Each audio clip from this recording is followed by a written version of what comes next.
আমার নবীজিকে অপমান করছে। সন্ধ্যা হইলি আমার স্বামী বাড়ি থাকতে পারে না। বাবা আমি নাই বাবা, আমার আশা বাদা বাবা, আমাকে যদি গুলি করি মারি ফেলাই নয় বাবা। তোমার যে পত্রিকাটা আছে এটা খুব বাড়াবাড়ি করছে, অনেক কিছু লাগছে, বেশি ভুয়া তত্ত্ব ছড়াইছি। মুসলমানের পক্ষে বিচার আর উনির পক্ষে বিচার নাই।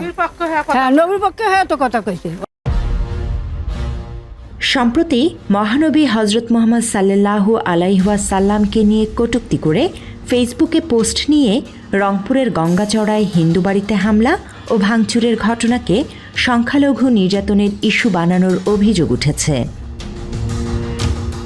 খোঁজ নিয়ে জানা গেছে, প্রকৃত ঘটনা আড়াল করে উস্কানিমূলক তথ্য ছড়াচ্ছে প্রথম আলো, ডেইলি স্টার ও সন্তোষ শর্মার কালবেলা সহ দেশের কিছু গণমাধ্যম। আর এদের মিথ্যাচারের সুযোগে বাংলাদেশের বিরুদ্ধে ষড়যন্ত্র করছে ভারতীয় গণমাধ্যমগুলো। তবে স্থানীয় বাসিন্দা ও গণমাধ্যম সূত্র বলছে, ধর্মীয় অনুভূতিতে আঘাত হানার অভিযোগে হিন্দুপাড়ার বাসিন্দা রঞ্জন কুমারের বাড়ি ভেবে তার চাচার বাড়িতে হামলা হয়েছে। মূলত বিক্ষুব্ধ জনতাকে উস্কে দিয়ে ওই বাড়িতে হামলা চালানোর ইন্ধন দেওয়ার অভিযোগ উঠেছে স্থানীয় পত্রিকা যুগের আলোর সাংবাদিক হাবিবুর রহমান সেলিমের বিরুদ্ধে। ওই সাংবাদিক নিষিদ্ধ ঘোষিত সংগঠন রংপুর মহানগর ছাত্রলীগের সাবেক সাধারণ সম্পাদক। হামলার ব্যাপারে অভিযুক্ত রঞ্জন কুমারের চাচি বলেন, মেম্বার কল করে রঞ্জনের ফেসবুক পোস্টের বিষয়টি জানান। পরে রঞ্জনকে নিয়ে থানায় যান তার চাচা। এরপরই রঞ্জনের বাড়ি ভেবে তাদের বাড়িতে কয়েক দফা হামলা চালায় ও ভাঙচুর করে বিক্ষুব্ধ জনতা।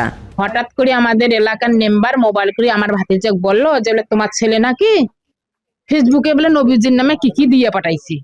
এখন আমার ভাতিজা, আমার স্বামী আর ছোট ভাতিজা রঞ্জনকে নিয়ে থানা যায়। তারপর আমরা 300 সিঁড়ি বউ, ভাতিজা বউ 2টা আর আমি বাড়ি। ওই ঝোঁকে ফার্স্টে একদল আসিয়ে আমার বাড়ি ভাঙচুর করিল, করে চলে গেল। তারপর আধ ঘন্টা পর আর একদল আসিল, ওই আর একদল রঞ্জনের বাড়ি জানে না, আমার বাড়িতে ভাঙচুর করিল। অথচ প্রথম আলোর সংবাদ বলছে ভিন্ন কথা। তাদের প্রতিবেদন বলছে ওই হামলায় 22টি বাড়িতে ভাঙচুর ও লুটপাট চালানো হয়েছে। অভিযোগ উঠেছে পরিকল্পিতভাবে উস্কানি দিয়ে ধর্মীয় দাঙ্গা বাঁধানোর চেষ্টা করছে প্রথম আলো। এমন খবরের মাশুল গুনতে হচ্ছে স্থানীয় মুসলিম পরিবারগুলোর। হিন্দুদের বাড়িতে হামলা, ভাঙচুর ও লুটপাটের অভিযোগে এরই মধ্যে 5 মুসলিম যুবককে গ্রেফতার করেছে সেনাবাহিনী। রংপুরের গঙ্গাচড়া উপজেলার বেদগাড়ি ইউনিয়নের নারিশ অস্থায়ী সেনা ক্যাম্পে 2 দিন আটকে রেখে তাদের ওপর শারীরিক নির্যাতনেরও অভিযোগ উঠেছে। এরপর থানা পুলিশের মাধ্যমে আদালতে পাঠিয়েছে সেনাবাহিনী। ওই 5 মুসলিম যুবকের পরিবারের দাবি, সুনির্দিষ্ট অভিযোগ না থাকলেও গভীর রাতে বাড়ি থেকে তাদের গ্রেফতার করে সেনা ক্যাম্পে নেওয়া হয়েছে। চলেছে নির্যাতন। অথচ ওই যুবকরা মহানবী হজরত মুহাম্মদ সাল্লাল্লাহু আলাইহি ওয়াসাল্লামকে নিয়ে কটূক্তির প্রতিবাদ করেছিল বলে দাবি পরিবারের। সেনাবাহিনী আমাদের খুলে রাত 3টার সময় আসিয়া আমাদের বাসায় ঢুকিয়া ওনার দরজায় ডাকে, আমরা ডাকে তুলি তাকে দিছি। তুলি দিবার পরে ওরা নিয়ে চলে গেছে। উঠার পরে দেখি সে সুস্থ মানুষ, সে হাঁটতে পারে না, নির্যাতন অবশ্যই করছে। আমার বাসা থেকে নিয়ে গেছে উনি সেনাবাহিনী। 2 দিন আমরা খোঁজ পাইনি। আমার ছেলেকে কি যে নির্যাতন করছে ওরা আমরা করতে পারছি না। করে তোলার অবস্থা দেখি আমার বাবাকে চোখ বান্ধি, হাত বান্ধি, পাং বান্ধি একে ডাং মায়ের করি এনে আমার বাবা ডাকাইলাম, আইয়া আছেন বাবা, তুই কোথায়? কছে বাবা আমি নাই বাবা, আমার আশা বাদা বাবা, আমাকে যদি গুলি করি মারি ফেলাই নয় বাবা। তাহলে আমি একবার নিষ্পত্তি হইলে ভাই বাবা আমাকে বাঁচাও। সেনাবাহিনী নিয়ে যে আগে হচ্ছে আরএফএলের এখানে নারিশের এখানে নাকি মারধর করছে, মানে মাথায় হচ্ছে চোখ বেঁধে, মাথা মুখ বেঁধে, তারপরে হচ্ছে হাত বেঁধে হচ্ছে মারামারি করছে, অনেক মারামারি করছে। করার পরে গঙ্গাচড়া থানায় নিয়ে গেছে, নিয়ে যাওয়ার পর ওখানে দিছে, ওরা নাকি নেয়নি। সেনাবাহিনীর নির্যাতনের শিকার আশরাফুল ইসলামের বড় ভাই বলছেন, গ্রেফতারের আগে সুস্থই ছিল তার ভাই, তবে ক্যাম্প থেকে ফেরার পর তিনি স্বাভাবিক নন। আমাদের বাড়ির থেকে প্রায় 25-30 কিলোমিটার দূরে নবীজিকে কটূক্তি করা নিয়ে একটা মিছিল হয়। সেখানে আমার ভাই অংশগ্রহণ করে মিছিল করার পরে চলে আসে। আসার পরে 2 দিন পরে সেনাবাহিনী, যৌথ বাহিনী গভীর রাত্রে এসে আমাদের বাড়ি থেকে ওকে নিয়ে চলে যায়। যে সময় নিয়ে যায় সে সুস্থ সবল ভালো মানুষ ছিল।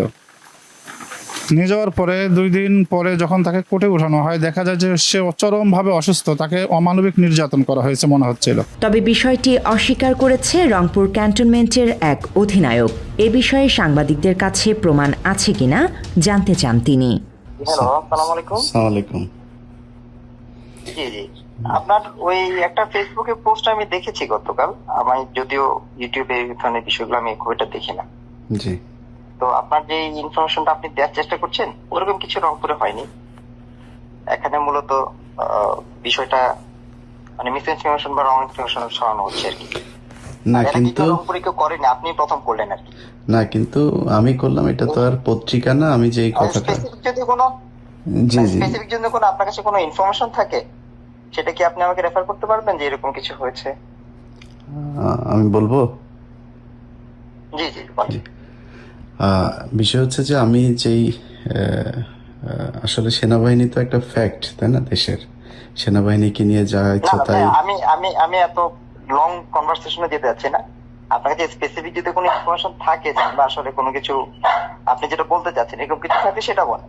আদারওয়াইজ আমি আপনার সাথে এত লম্বা কনভারসেশনে যেতে চাচ্ছি না। আর দ্বিতীয়ত হচ্ছে কি, আপনার যদি কোনো ইনফরমেশন দরকার হয় আমার মনে হয় আপনি বেটার আমাদের আর্মি হেডকোয়ার্টার আইএসপিআর আছে ওনাদের মাধ্যমে কথা বলেন, বিকজ আপনি খুব ইম্পর্টেন্ট পারসন। আমি আপনার সাথে কথা বলাটা আমার লেভেলে পড়ে না। আইএসপিআর তো চোরবাটপার সব, আপনাদের সেনাবাহিনীতে সব চোরবাটপার গিয়ে বসে রয়েছে। এখন আপনি কথাবার্তা না কথা, আমি আপনাকে তো কোনো বাড়তি কথা বলি নাই ভাই। আপনাকে কি আমি কোনো বাড়তি কথা বলছি? আমি আপনাকে কথা শুরু করলাম, আপনি আমাকে বললেন যে আমি এত কথা শুন। আমি কি বলতে চাচ্ছিলাম আপনি সেন্টেন্সটা শেষ করতে দিলেন না। আমি বলতে চাচ্ছিলাম যে আমাকে যে আমি যে কথাটা বলছি, না না আমি আপনাকে আমি প্লিজ আমি সেন্টেন্সটা শেষ করি, তারপরে বলেন আমি যদি বাড়তি কোনো কথা বলে থাকি। আমি বলছিলাম যে সেনাবাহিনী একটা ফ্যাক্ট, তাদের ব্যাপারে একটা মানুষ কথা চাইলেই তো বলতে পারে না। আমার কাছে অভিযোগ একদম আমার ভিডিও রেকর্ড, এটা এরকম না যে তারা আমাকে পত্রিকার মতো বক্তব্য দিয়েছেন, এরকম না। তাদের ভিডিও রেকর্ড এবং একাধিক মানুষ, 1-2 না, 4-5টা পরিবার তারা বলেছেন যে সেনাবাহিনী তাদেরকে তুলে নিয়ে গিয়েছেন এবং সেখানে পিটিয়েছেন। তাদের সেই ছবিও আমার কাছে আছে, সেটা তারা অভিযোগ করছেন। এখন এই অভিযোগটা কি ভাই আমরা কি আপনাদের কাছে চাইতে পারি না? আপনি তাহলে কারো মাধ্যমে, আমি তো রংপুরে থাকি, রংপুর ক্যাম্পে আসতে পারে, আমাদের ডিভিশন হেডকোয়ার্টার আছে, হেডকোয়ার্টার জিনিসটা জবাব দিতে চাইতে পারে, অথবা আমাদের আর্মি হেডকোয়ার্টারের মাধ্যমে জবাব দিয়ে চাইতে পারে। আমিও জবাব দিয়ে তার উঠতে না। আমি ভাই এখন আপনি তো এখানকার চিফ, আপনি সব কাজ করবেন সেটা তো না। আমি তো বলিও না যে আপনি পেটাইছেন, এটা কি আমি একবারও আপনাকে বলছি? আমি বলছি যদি এরকম কিছু হয়ে থাকে আমার তো মনে হয় আপনারা সেটার ব্যবস্থা নেন, তাই না? আপনারা সেনাবাহিনী তো আর সেটাই আপনাকে জানাইলাম আর কি। আপনি হয়তো আমার ভিডিওটা যখন দেখবেন তখন ওইখানে নিশ্চয়ই দেখবেন যে কারা অভিযোগ করছে। তো তখন আশা করি আপনাদের কাছে যে এই ধরনের ঘটনা যদি ঘটে থাকে, আপনি অধিনায়ক হিসেবে আপনার কাছে আমি এটার বিচার চাই আর কি। না তা তো অবশ্যই, যদি কেউ ধরনের কিছু করে থাকে, অন্যায় করে থাকে, সেটা আমরা অবশ্যই দেখব, কোনো সমস্যা নেই। Thank you sir, thank you so much. আসসালামু আলাইকুম। তবে 2 দিন আটকে রেখে শারীরিক ও মানসিক নির্যাতন করার অধিকার সেনাসহ কোনো বাহিনীর নেই বলে জানিয়েছেন সুপ্রিম কোর্টের আইনজীবী অ্যাডভোকেট নুরুল ইসলাম। সেনাবাহিনী গ্রেপ্তার করার জন্য শর্ত হলো তার কাছে সুনির্দিষ্ট অভিযোগ থাকা এবং অভিযোগের পরে গ্রেপ্তারের পরে 24 ঘন্টার মধ্যে, উইদিন 24 আওয়ার্স, 24 ঘন্টার মধ্যে তাকে আদালতের কাছে, থানার মাধ্যমে আদালতের কাছে তাদেরকে সারেন্ডার করতে হবে। তো কোন লোককে 2 দিন আটকে রাখার অধিকার এটা বাংলাদেশের প্রচলিত আইনে না সেনাবাহিনীর আছে, না পুলিশের আছে, না কারো আছে। এরপরও এ ঘটনায় গঙ্গাচড়া থানায় অন্তত 1200 জনকে অজ্ঞাত আসামি করে মামলা দায়ের করা হয়েছে। এতে করে নীলফামারীর কিশোরগঞ্জ উপজেলার মাগুরা ইউনিয়নের 3টি ওয়ার্ডে বাড়িঘর ছাড়তে বাধ্য হয়েছে অন্তত 4000 মানুষ। ফলে কয়েকটি গ্রাম পুরুষ শূন্য হয়ে পড়েছে। আমার নবীজিকে অপমান করছে। আমার স্বামী সে দুকেতি, কর্ম করি খায়, সে গরিব মানুষ, কর্ম করি আমরা খাই। মনে করেন সঞ্জয় হইলি আমার স্বামী বাড়ি থাকতে পারে না, আমি ছোট পোলাপানকে নিয়ে শুধু থাকি ফাঁকা বাড়ি। আমরা বাড়িতে একাই থাকি। মনে করো এই যে পুরুষ মানুষ সন্ধ্যা হইলে বাড়িতে থাকে না, আমরা কিভাবে এই বাড়িটাতে একাই থাকবো? আর 5 জনকে যে নিয়ে গেল, দোষিক নিগেল নে অদোষিক নিয়ে গেল, তার বিচার কি? দোষীর বিচার নেবেন তোমরা, আর যারা যে আমার নবীকে অপমান করলো তাদের বিচার নেবেন। আমার দেশের লোকের কি উদ্দেশ্যে বিচারটা নেবেন আপনি? রাত হলে আবার আমরা ছেলে পেলে ধরেই থাকতে পারিছি নি, ভয়তে আতঙ্ক হয়ে গেছি। মহানবীকে নিয়ে কটূক্তি করার প্রতিবাদ করায় নিরপরাধ মুসলমানদের নামে মামলা হওয়ায় হতাশা জানিয়েছেন স্থানীয় বাসিন্দারা। নবীজির নামে মিথ্যা অপবাদ দিয়ে মুসলমান আমরা প্রতিবাদ করি যে তাই যদি অপরাধী হই, বাড়ি ছাড়া বাড়ি ঘরে থাকতে পারি না, কেউ যদি বাড়ি ঘরে লুটপাট করে নিয়ে যায় তা আমরা কি করব? স্থানীয়দের অভিযোগ, মহানবীকে কটূক্তি করলেও রঞ্জন কুমারকে বিচারের মুখোমুখি না করে উল্টো প্রতিবাদ করা সাধারণ মুসলমানদের নামে মিথ্যা মামলা দেয়া হয়েছে। আমরা তার বাড়ি ঘর লুটপাট আমরা কোনো কিছু করি নাই, কি আমাদের মুসলমান এ ধরনের কোনো কিছু করে নাই। তারপর ওরা নিজে ভাঙচুর করার পরেও আমাদের মুসলমানের গায়ে ওরা দোষ দিয়ে আমাদের মুসলমানকে ওরা মিথ্যা মামলায় স্কুল ছাত্রকে নিয়ে যায় ওরা অনেক কিছু শাস্তি দিতেছে। আর যারা দূষিত ওকে ওরা নিগিয়া অথবা জামাই ব্যবহার করতেছে। মুসলমানের পক্ষে বিচার আর উনির পক্ষে বিচার নাই। হ্যাঁ, নবীর পক্ষে হ্যাঁ তো কথা কইছে, অন্য কথা তো কয়নি। আর ওর অপরাধ না হয় ভিডিওটা করছে। হ্যাঁ, ভিডিওটা করছে। আবার অত ছবির এই যে নুটপাড়াস মানে এক হাত দিয়ে ভিডিও করছে, এক হাত দিয়ে নুটপাড়াসও করছে। এগুলো যে মনে করো যে তার জন্য সাজা পাইবি কি, এটা তার কোনো বিচার নাই, ওটার বিচার নাই, ওটারও আমরা বিচার চাই। খোঁজ নিয়ে জানা গেছে মহানবীকে কটূক্তি করার প্রতিবাদে বিক্ষোভ ও মানববন্ধন করে পাশের কিশোরগঞ্জ উপজেলার ধর্মপ্রাণ মুসলমানেরা। এরপরও প্রকৃত ঘটনা আড়াল করে প্রথম আলো, ডেইলি স্টার ও সন্তোষ শর্মার কালবেলা সহ দেশের কিছু গণমাধ্যমের বিরুদ্ধে মিথ্যা সংবাদ প্রকাশেরও অভিযোগ রয়েছে। এই ঘটনাটা যেটা হয়েছে, প্রথম আলো যে পত্রিকাটা আছে এটা খুব বাড়াবাড়ি করছে, অনেক কিছু লাগছে, বেশি ভুয়া তথ্য ছড়াইছি। হ্যাঁ, ওখানে অত কিছু হয় নাই, এরা অনেক আসামি মানে ওখানে বহু লোক বলে গেছিল, এলে ভুয়ে নিউজ দিছে, এরা পুরো ভুয়ে নিউজ ছড়াইছে প্রথম আলো। মিডিয়াতে বিষয়টা এমন ভাবে প্রকাশ করা হয়েছে যে তাদের নাকি বাড়িঘর ভাঙছে 22টা। আসলে এটা যদি সত্যতা নাই, ওরা বাংলা এডিশনে আমরা দেখছি নিউজ, ওরা সত্যতা প্রকাশ করছে। কিন্তু প্রথম আলো এবং বিভিন্ন মিডিয়া এই বিষয়টাকে এমন ভাবে প্রচার করছে যা আমাদের এলাকার লোকরা ঘরে থাকতে পারতেছে না। আপনি কোনো প্রশাসনের লোকের দরকার নাই, একজন আপনি ছেলে মানুষকে দিয়ে বলেন যে আজকে এলাকায় অভিযান হইতে পারে, মানে আপনারা সাথে থাকেন, 8টার পর যাবেন, বাসায় কোনো পুরুষ মানুষ পাবেন না। মানে বিষয়টা এমন হয়ে গেছে। এরই মধ্যে বিক্ষুব্ধ জনতাকে উস্কানি দেওয়ার অভিযোগে নিষিদ্ধ ছাত্রলীগ নেতা এবং সাংবাদিক সেলিমকে গ্রেফতার করে পুলিশের হাতে তুলে দিয়েছে সেনাবাহিনী। আমরা আস্তে আস্তে আরো সত্যতা পাচ্ছি যে একজন সাংবাদিক সেলিম নাম, উনি এটিকে উস্কানি দিয়েছে।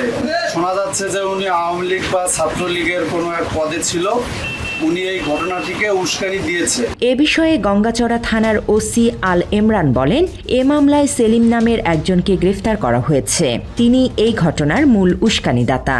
এমনকি আওয়ামী লীগের রাজনীতির সাথে জড়িত থাকার প্রমাণও পেয়েছে পুলিশ। তার বিরুদ্ধে চাঁদাবাজি সহ থানায় একাধিক অভিযোগও রয়েছে।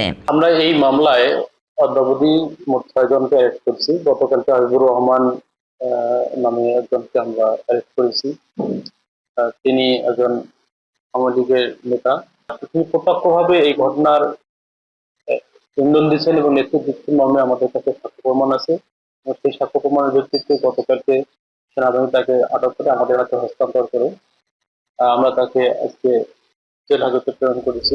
এর আগে 26 জুলাই গঙ্গাচড়ার বেদগাড়ি ইউনিয়নের বালাপাড়া আলদাতপুর গ্রামের বাসিন্দা রঞ্জন কুমার মহানবীকে নিয়ে কটূক্তি করে ফেসবুকে পোস্ট দেন।